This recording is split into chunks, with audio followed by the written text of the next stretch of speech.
Well, every time I see that show open, I just think, don't we need a new show open? Welcome to Ask the Experts. We're here at MoneyWatch.com. I'm Jill Schlesinger. I'm joined by Ray Martin, who's got a fetching green polka-dotted tie on today. I love that. I've been called something on me fetching. It's quite excellent. Take it while you can My get wife it. will say, go fetch that. There you go. And then Mr. Eric Schoenberg, editor-in-chief of MoneyWatch.com and BNet.com, I might add. And we are your experts. If you've got a financial question, shoot us an email. AskTheExperts@MoneyWatch.com. AskTheExperts@MoneyWatch.com. Ask the Experts is sponsored by Charles Schwab. And so, guys, we've got a whole hodgepodge of questions. Our producer, Megan, has put them all together. And, a little this, a little that. But it's a good way to actually intro this, that if you've got a question that's about anything related to money, really any question, and it could be investing, it could be retirement, it can be about insurance, it could be how to spend it, because we'd love to spend your money. Sounds good to me. I like the whole spending part of it myself. That's one of my specialities. Send us your questions. Again, ask the experts at MoneyWatch.com. Oh, and by the way, on the website, you have an opportunity to vote for us, the Webby Awards. Eric, we're in second right now. That's right, but our loyal viewers can change that. Exactly. The race isn't over until it's over. Exactly. We love to win, and Eric is just a ringer. He likes to go in and just scoop up awards everywhere. So we got a lot of awards lately. This is a good thing. So maybe it'll continue. Just continue the string, right? It's time. It's time. It is our year. Very good. So let's get right in and do some questions here. It is our century, I would say. It's our decade, second decade. Okay. All right. Our first question about investing from Dave, and Dave has a variety of retirement accounts, Ray. He's wondering about, should he have a different strategy for tapping different accounts at certain points in his retirement? So he's got an inherited IRA. Okay. So he's got 5 years to take that money out, or whatever the same pace at which the person he inherited it from, right? That's the rule. He's got a rollover IRA. He's got his 401k at work, and he's got a Roth IRA. And he kind of wants to know, when do you tap it, different levels of risk, and what should he do here?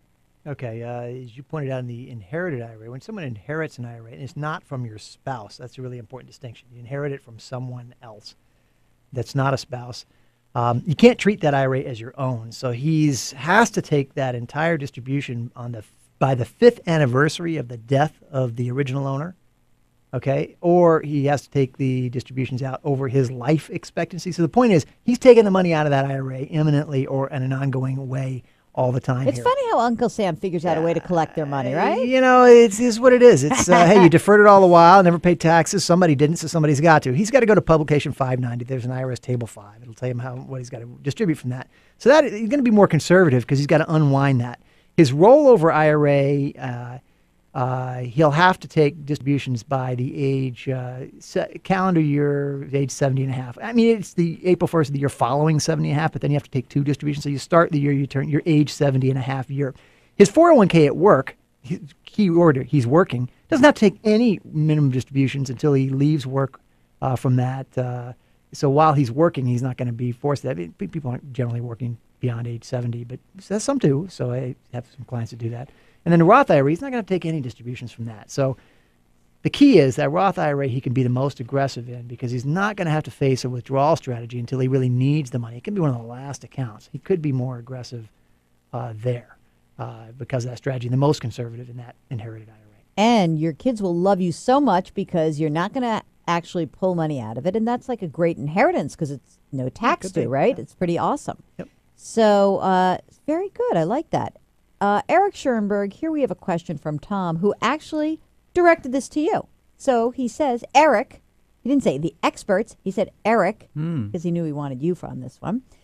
I've been withdrawing monthly payments, 72T, for a couple of years from my 401k. Now, by the way, MoneyWatch users, we have this is the most ridiculous code. The IRS has so many rules and regulations. But what is really cool is when you hear certain things like this, go to the IRS website because it's actually one of the greatest things that the entire organization does. So if you're confused, Start there. Okay, back to you, Eric. Not that you won't be confused by the time you read your No. IRS publication. Exactly, but it's organized beautifully, I must say. The answer is in there. You know somewhere, that. You just somewhere. Can't understand it. So Tom has been taking these monthly payments from his 401k. Last year, 2009, the brokerage firm changed, and in transferring his money, his annuity company missed the March payment. So his 1099 was 1 month less than the previous year. He still sent taxes in, and he's only 52, and he's disabled. And will the IRS kick me out of the 72T club and charge me with penalties? Eric, first tell everyone what 72T is. 72T is the section of the code that it governs the rules regarding pulling money out of an IRA before you're 59 and a half. There are lots of loopholes under this rule that you can do it, and one of them is the one that Tom is talking about here called the substantially equal payment plan. So basically, you can start to pull money out of an IRA without paying that 10% penalty before age 59 and a half if you take that money in payments extending out over the rest of your expected life. Now, what's happened to Tom is that he's started to do that, and then because of a failure on the part of another company, no fault of his own, he's broken the pattern. That could be a bad thing normally. Normally, you'd have to pay the 10% penalty and some back taxes as if you had pulled the money out early. You'd broken the SEPP plan, as it's called. However, there's hope for you, Tom. There are private letter rulings from the IRS that show some mercy to people in the situation as long as it wasn't your fault and no one intended to skirt the substantially equal payment plan rules. You can probably just go back on the plan, pay the taxes or make that payment that should have been made last year, this year. You'll need to get your tax advisor in on this, but there's hope for you. And the other way out of this is that there's no penalty if you're disabled. And Tom states that he's disabled, and if the IRS recognizes that, then Tom, you're off the hook. Good thing, too. Yeah, in fact, right? So, Ray, when do you do a 72T? Well, I just want to go back on a couple of things there. Eric mentioned private letter ruling. We should let our viewers know that private letter rulings can only be relied on by the person in the case to which that letter was issued. You can't just use it generally to say, well, because a PLR was issued to somebody else, then I can rely on that. He's got to actually file his, there's a form he's got to file, a form 5329. He's got to pay the 10% penalty tax and the income tax that would be, and the interest rather, the penalty tax at 10% and the interest on that penalty that he would have paid for that one missed payment, file the form in, and then file an appeal to the IRS. Say, hey, look, I missed this, but here are the facts, and here's why I don't think it was my fault. And he's got to go to his annuity company, his financial company, brokers from whoever was made the error here, and say to them, write a written letter to them and say, this is why I think you messed up. Now, you know, financial institutions are going to cut and run as soon as he says, hey, it's your problem. They're going to say, hey, no, it isn't. Well, you didn't tell us this or that. It was your problem. He's going to have to make a case for this, and the IRS is going to have to look at that at the time. And the facts will be clear, and the records that he has will be clear what the real situation is based on what he's writing to us. You know, he's pointing one finger, but the financial institution has to buck up here. And if they were involved, they'll then have to step up to that. But unfortunately, that's how to handle it, because IRS is really sticky on this thing. The reason why is under Section 72T, it allows people to get at their retirement money before the age of 59 and a half without paying a 10% penalty. And as Eric said, you know, you have to structure it a very strict way, and you have to comply for at least 5 years or until you reach age 59 and a half, whichever is longer. And if you, as Eric said, you bust the deal, you face the wheel. What was that from a Mad Max movie? I don't know, but bust the deal, face the wheel. All right, we got to be done with 72T. So that's it. All But right, let's just say But you asked the question, so I'm answering. for it. There God's was a sakes. private letter ruling.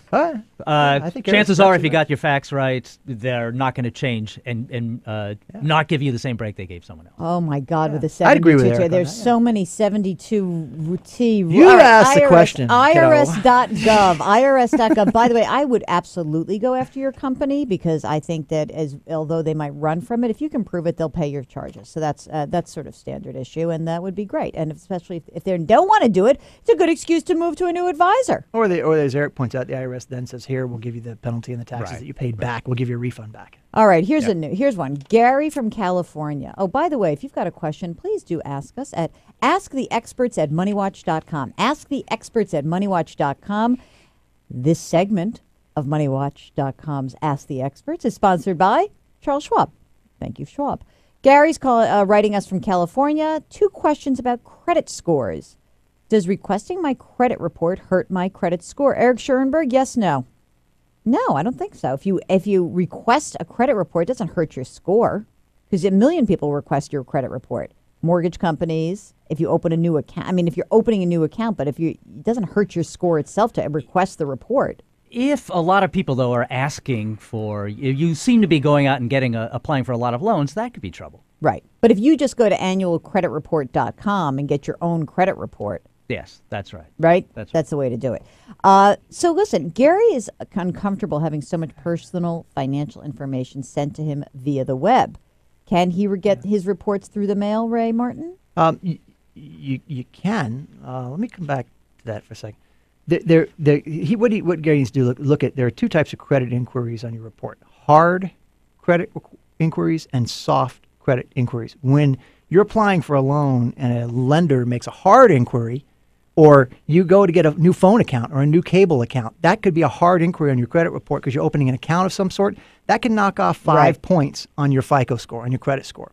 A soft credit inquiry, and Gary can just Google hard credit inquiry or soft credit inquiry. Maybe there's a Viagra ad for that. I don't know.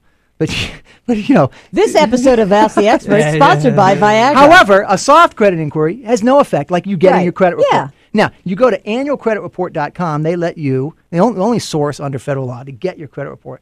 You can get it online, you can get it on the phone, or by mail. And you can ask by filling out a form and ask to have your credit report prepared and mailed to you. Is a written credit report in your mailbox more secure than an encrypted credit report that you access on your computer and download yourself and protect? I know it. I know. It's like we're fooling ourselves. Old school here. You think your mailbox is more secure? I'd get it. Gary, go to annualcreditreport.com, read their FAQs on security and all the things they do to protect and secure that. Get your credit report for free. And if you still want it by paper, annualcreditreport.com tells you how to do it, or get it electronically. All right. Now, so, and by the way, everyone just needs to chill out a little bit on that whole encryption versus, your credit card number is probably going to get lifted by some dopey kid in a retail store, more so than online. Okay. Question from Ron. I like this question. It's sort of intriguing to me. So Ron was offered a buyout from his disability company. The benefit was paid for by his former employer. So here's the deal with disability insurance, guys. You pay for it and then you collect, then there's no tax due. Your employer pays for it and you start collecting. It's taxable to you. Okay. He was offered $244,000 in lieu of $60,000 per year for the next 7 years. My concerns are that the insurance company may, however not likely, try to deny my claim in the future. Ray's laughing. This is like laugh with the advisors. Okay. Might try to decline my claim in the future or may go out of business. Also unlikely. Tax guy told me I'd end up with $180,000 after taxes. Could this lump sum be distributed over a few years or must I claim it in the year paid? The long-term disability was okay. So, first of all, if he takes it as a lump sum, he's getting taxed on it all in 1 year. Tough luck. That's the deal. Whether he should take the lump sum, Ray Martin, lump sum or no lump sum? No. No. Don't take the offer. I mean, $60,000 times 7. Let me get my calculator to do that math. Right. $420,000 Yeah. worth of value versus over 7 years versus $244,000. Well, I punch it into this little Hewlett Packard calculator. Yes. That's a 17.1% discount. In other words, what they're saying is, if we give you $244,000 now, and let's just assume it's not taxable, okay, because that's another issue. It is. You'd have to taxable, earn right? 17% a year on the $244,000 every year for the next 7 years, perfectly, to be able to extract $60,000 a year out for the next 7 years. Right. It's a lousy deal. It's a great deal for the insurance company. So here's a exactly. note to self. Insurance company offers me something, generally speaking, better for them, less good for me. And I think the reason why they do that, though, and I think that people can be very desperate on disability, is that if they need a lump sum. I mean, if, for example, if Ron had boatloads of debt and he was about to lose his house and he really wanted a big chunk of money, that would be the only way to conceivably rationalize it because it's such a bad deal. There may be more wrapped up into this issue because one of the things is there's a disability claim and there are payments. Legally, typically, you're paid disability while the condition of disability exists. Right. Now, if this fellow, Ron, goes and climbs ladders over the summer and paints houses, and the insurance company snaps pictures of that, and they say, you're not disabled anymore, dude. Done. The payments are over. Well, let's assume that Ron is an honest... That's part of the issue. But let's assume that he's an honest guy and he actually is disabled. You know what I mean? Well, not now, but maybe his condition miraculously heals a year or two from now, and then it ends. So you don't know that. There is an unknown he's dealing with. Ron is also a little worried that the insurance company may go out of business in the next 7 years. Yeah. I would say take the 17%. Yeah, me too. I get paid 17% for that risk. Right. I'm cool with that. Okay. Yeah. But there could be a reinsurance in states, That's right. They pick that up through reinsurance pools. So, and then all of that, you got to wrap up all that together in your consideration. But I think, hey, by the way, it looks like a lousy deal. It does look like a lousy deal. And by the way, for those of you who think you kind of totally blow off disability, like, I get it through my employer, who cares? It's actually an amazing benefit to get through your employer. And especially if you are, like statistically, you're in your 40s and you're working, you're more likely to become disabled than to die suddenly, right? So just really, disability insurance is actually very important for self-employed people who don't have that benefit, but it is wicked expensive. Isn't that how they say it in Boston? Wicked expensive? Wicked. Wicked. And if you get the offer to join a group disability plan through your employer, you should pay for that benefit with after-tax dollars. This is the other point I was going to come back to. If you pay for your small premiums every year with after-tax dollars, the benefits that you are paid are tax-free, free from income tax. So this benefit could have been potentially free from income tax if Ron had a choice and could pay for those benefits, the insurance that is, with after-tax dollars. But Ray, you'll be getting a tax break. If you pay with pre-tax dollars, you'll be getting a tax break on your full salary. When you get the disability, it'll never be more than 60% of your salary. Won't you be in a lower bracket? The annual benefits could be $500 a year. So you're paying with after-tax dollars the $500 a year for the premium that you pay for your insurance. So if you pay the premiums with after-tax dollars, the potential benefit, which could be $50,000 a year for the rest of your life for 30 years, could be tax-free. So the potential benefit could be huge, and it could be completely tax-free if you pay the small upfront premiums with after-tax dollars. Oh, it almost was like was almost like a MoneyWatch smackdown, but it wasn't quite. You guys didn't really get into it enough. All right, here's a fun one. Eric, you're going to be put your investment advisor hat on. All right, we're all going to do it together.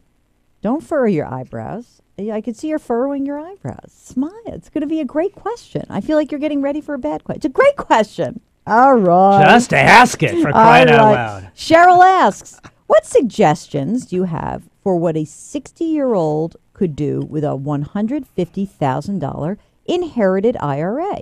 She has a $325,000 portfolio, which is 52% stock and 48% bonds. She's contributing $15,000 a year into her company's 401k. Now, okay, let me just also preface this that we don't really know enough about her to give her real, super duper financial advice around this. But we know she's got this inherited IRA. We know that Ray has already told us that let's assume that she has got 5 years to get this money out, right? Because the deal is that either whoever you inherited it from was taking distributions, you would take distributions either on that same schedule or you would take it out within 5 years. So let's just pretend she's got to take it out in 5 years. Okay, so she's got to pay tax on it. She's still working. How should she invest it? Well, I think her portfolio allocation is pretty good. Someone at 60 years old, 52% stock, 48% bonds. That seems reasonable. You want to draw it slowly down and get more conservative as you get older, but that's not a bad place to start. The question I have is, if you're working and you're over 50, why are you not contributing the full amount to your 401k? That's right, with the catch-up provision. With the catch-up provision, now and now that you have the inherited IRA and you're going to have that income, you've got plenty of money, so bang that out. Where are we at, Ray? 20 grand that you can put in? 21.5? 21. 21-ish? 22. right? 22.5. 22.5. There you go. Yeah. So there's one great idea because you are going to get hosed on the taxes, right? We know that when the money comes out, it hasn't been taxed yet. You're going to get hosed on your taxes. So let's do something to help your taxes on the other side. I like that idea. I think it's a great idea. I might even be a little more conservative with the inherited IRA because I know I have to take that money out over the course of 5 years. So I'm a wimp, though. Ray, you want 50-50 or a little wimpier, or what are you thinking here? It's, on the portfolio allocation, it's tough. I'm kind of with Eric when he said in the beginning, or you said, I don't know enough about this. I mean, I've got clients who are 70 whose allocation is, 35, 40% fixed income and cash and 60% stock. And they've got these other financial resources and other places, income. There's a lot more that has to be known here to say, is that allocation for me, at least for me, to say, is that allocation there? I need to know other sources of income, debt, expenses, risk tolerance. All those kind of things sound fuzzy, but they're really important things. And it takes time to, you got to go through it. So Cheryl, you got to send us more information. We'll give you a full financial plan next time with Ray. Yeah. Ask the experts at MoneyWatch.com. Send us your information. And we'll be happy. And listen, if you're going to ask a question, kind of an allocation question, here, the things that Ray's talking about is that we need to kind of understand a bigger picture, flesh it out for us a little bit. Say it. Tell us how old you are. Tell us how much money you have. Tell us how much money you make. Tell us that, hey, I'm a trust fund baby. If so, we have plenty of people to fix you up with. And we need to know sort of your general circumstances to give you better advice. So we're coming up towards the end of the program. If you do have a question, send us an email. Ask the experts at MoneyWatch.com and go to MoneyWatch.com and vote for us for the Webby. I didn't really, this is sounds pathetic now that I'm begging, but I am. Please vote for us, pretty please. Okay. Finally, or maybe not finally, JC writes to us from Atlanta asking, this is more of sort of a general question, is an employment question. He lived in a small town in upstate New York, in Oswego, was working for a big company that had layoffs. Couldn't find a job locally, so I think he very wisely took a job down in Atlanta. 6 months later, I'm still struggling to sell my house in upstate New York. My family and I are renting a small house in Atlanta. The problem is that renting and owning is stretching their finances to the limit. What are the options? Am I just out of luck? Ray Martin, is JC from Oswego, now Atlanta, out of luck? I don't like reading that I'm stretching our finances to the limit doing this. I don't like the sound of that, and that tells me is you got to do something soon. Now you're living in Atlanta, you're working in Atlanta, you're renting in Atlanta, and you got this house up in Oswego. If you can't sell it, then figure out a short sale on it. And the thing is, under this Making Home Affordable program, makinghomeaffordable.gov is the website. Right. Makinghomeaffordable.gov. There's this new program kicking in called HAFA. Yeah, they're going to Home pay you. Affordable Foreclosure Alternatives. They pay you $3,000 in relocation costs. Well, he's already relocated, so he might not get that. But they put pressure on the lender to approve a short sale in 14 to 21 days, give the lender a financial incentive to write the short sale. And a short sale is where you would sell the house for whatever a buyer will reasonably offer at a reasonable price. And it may be less than you owe. And then you get out from under it and it's done. And it's less of a black mark on your credit report. It can hurt you for 3 or 4 years, where foreclosure can 7 years. And this HAFA program Making Home Affordable, you should check that out. You like that? I like that. I like that. Hey, Lori just sent us a quick one. Can I do it before the end of the show? What to do to repair credit scores as well as fixing mistakes on your credit report. Eric, fixing a credit score? On that one, I am going to defer to Ray. Ray Martin. The expert. Just was talking about that on the early show today. There you go. And on CBS Money Watch. There you go. So what do you do, Ray? Well, to boost your credit score, the short answer is it just takes a longer period of responsible credit use, paying on time, getting your used credit lower, paying down your credit so that the credit you use versus your available credit ratio comes down. So you're not looking like you're tapped out here. So you got to pay down, and you pay down department store cards first, and you pay off your high interest rate cards first. There, and you try not to have as many hard inquiries made on your credit report, so you don't go opening new accounts. You consolidate credit, And one of the best sources of learning about how to help and improve your credit score, go to myfico.com, where you can buy your credit score and a report for like $16. But there's a lot of great content on the site too for all the little things. And they're generally in line of everything I just said. That's to help boost your credit score. And the bottom line is, it takes time. And cleaning up a mistake, like Bloomingdale's has some weird mistake that's sitting out there, and can you talk to them? Yeah, will it work? You get your credit report at annualcreditreport.com. You review it for all the account information, open and closed accounts. If there's any incorrect information, then you contact the credit bureau and the creditor, and you say, hey, credit bureau, this information is wrong. And the burden now is on them to go to the creditor and say, hey, there's been a dispute. There's actually a dispute process in place. It's on the FAQs on that website, annualcreditreport.com. It's a site authorized under federal law where you can get free reports, okay? And you follow the process in making written notices to the bureau to get that cleared up. And by the way, it works. You have to be tenacious, and it is time consuming. It's one of those pain in the neck things. Not unlike how you're going to have to deal with your 72T distributions. Gentlemen, it has been an absolute pleasure. We want to thank everyone for listening and watching Ask the Experts. If you've got a question throughout the week, it just comes up. Shoot us an email, asktheexperts@moneywatch.com. We want to thank Charles Schwab for sponsoring the program, as always. And, send us your musical requests, because Megan seems to get stymied a little bit on the program when it comes to choosing our music. I gave her this one for our outro. You guys weigh in, asktheexperts@moneywatch.com. I'm Jill Schlesinger. I'm Ray Martin. Eric Schoenberg. And we are delighted to go out with Pink Floyd. Oh, not bad for a sunny day in New York. Don't forget the Webby. There you go. Don't forget to vote for your Webbies. Thank you, Ray. Thank you, Ray. Thanks for watching. Thank you, voters of the Webby. Thank you.